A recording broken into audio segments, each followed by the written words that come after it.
சற்று முன் கிடைக்கப்பெற்ற மிக மிக முக்கியமான செய்தி ஒன்று வெளியாகியிருக்கு. அதாவது திமுக தலைவர் ஸ்டாலின் அவர்கள் ஜெர்மனி பயணம் மேற்கொண்டிருக்காரு. இவரை அசிங்கப்படுத்திய எடப்பாடி பழனிசாமி. இதை பற்றின ஒரு சின்ன தொகுப்பு தான் இந்த வீடியோவில் நம்ம பார்க்க போகிறோம்.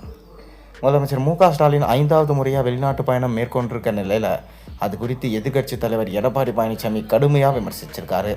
கடந்த பயணங்களில் முதல்வரை சைக்கிள் ஓட்டி நேரத்தை வீணடித்தது போல் இல்லாமல் இந்த முறை தமிழ்நாட்டுக்கு தேவையான முதலீடுகளை ஈர்க்க வேண்டும் என வெளிப்படையாகவே அசிங்கப்படுத்தி பேசியிருக்காரு எடப்பாடி பழனிசாமி.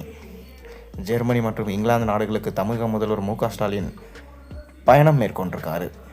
முதல்வர் ஸ்டாலினின் இந்த சுற்றுப்பயணம் குறித்து எடப்பாடி பழனிசாமி செய்தியாளர்களிடம் என்ன பேசினார்னா, கடந்த முறை முதல்வர் ஸ்டாலின் வெளிநாடு சென்றபோது சைக்கிள் ஓட்டி பொன்னான நேரத்தை வீணடித்தார்.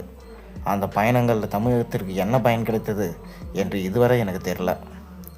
இந்த முறையாவது சைக்கிள் ஓட்டுவதை தவிர்த்து தமிழகத்துக்கு தேவையான தொழில் முதலீடுகளை ஈர்ப்பதில் கவனம் செலுத்த வேண்டும்.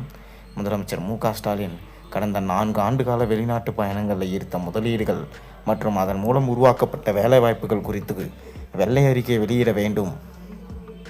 முதலீட்டாளர்கள் மாநாடு நடத்தி சில புரிந்துணர்வு ஒப்பந்தங்கள் போடப்பட்டாலும் அவை நடைமுறைக்கு வந்துள்ளதா என்பது கேள்விக்குறியாக தான் இருக்குது.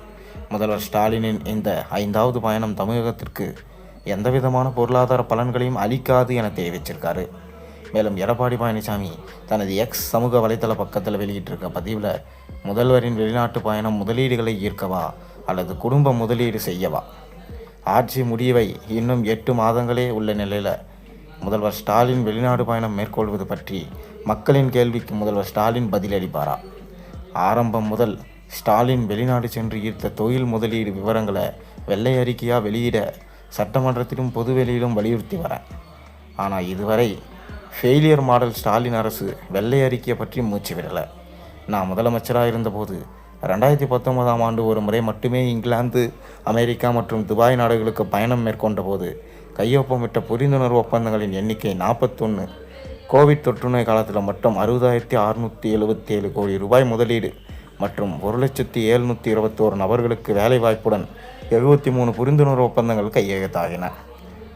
ஆனால் ஸ்டாலின் வெளிநாட்டு சுற்றுப்பயணத்தை பற்றி செய்தி அறிந்தவுடன் திரைப்படத்துறையில் மறைந்த சின்ன கலைவாணர் என அனைவராலும் அழைக்கப்பட்ட விவேக் அவர்களது நகைச்சுவை தான் ஞாபகத்துக்கு வருது.